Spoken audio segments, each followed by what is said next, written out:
Genesis 47. Joseph went and told Pharaoh, "My father and brothers, with their flocks and herds and everything they own, have come from the land of Canaan and are now in Goshen." He chose 5 of his brothers and presented them before Pharaoh. Pharaoh asked the brothers, "What is your occupation?" "Your servants are shepherds," they replied to Pharaoh, "just as our fathers were." They also said to him, "We have come to live here for a while because the famine is severe in Canaan and your servants' flocks have no pasture. So now please let your servants settle in Goshen." Pharaoh said to Joseph, "Your father and your brothers have come to you, and the land of Egypt is before you. Settle your father and your brothers in the best part of the land. Let them live in Goshen. And if you know of any among them with special ability, put them in charge of my own livestock." Then Joseph brought his father Jacob in and presented him before Pharaoh. After Jacob blessed Pharaoh, Pharaoh asked him, "How old are you?"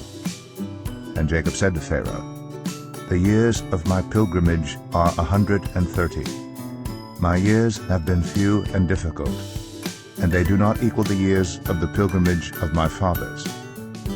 Then Jacob blessed Pharaoh and went out from his presence.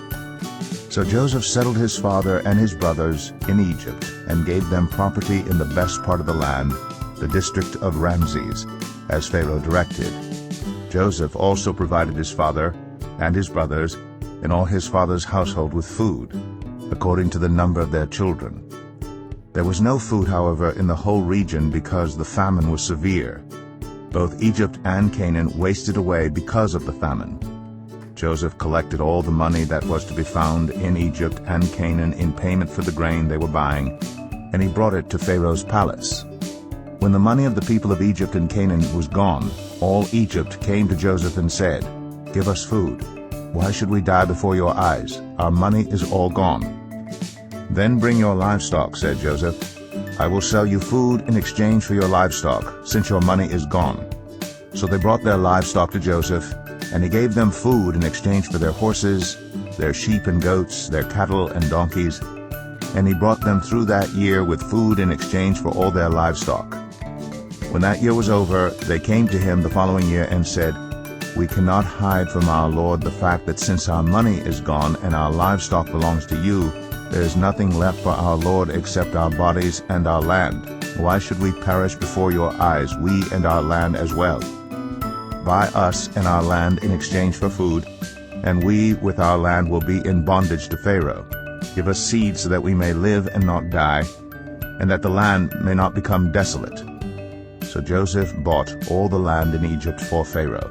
The Egyptians, one and all, sold their fields because the famine was too severe for them. The land became Pharaoh's, and Joseph reduced the people to servitude, from one end of Egypt to the other. However, he did not buy the land of the priests because they received a regular allotment from Pharaoh and had food enough from the allotment Pharaoh gave them. That is why they did not sell their land.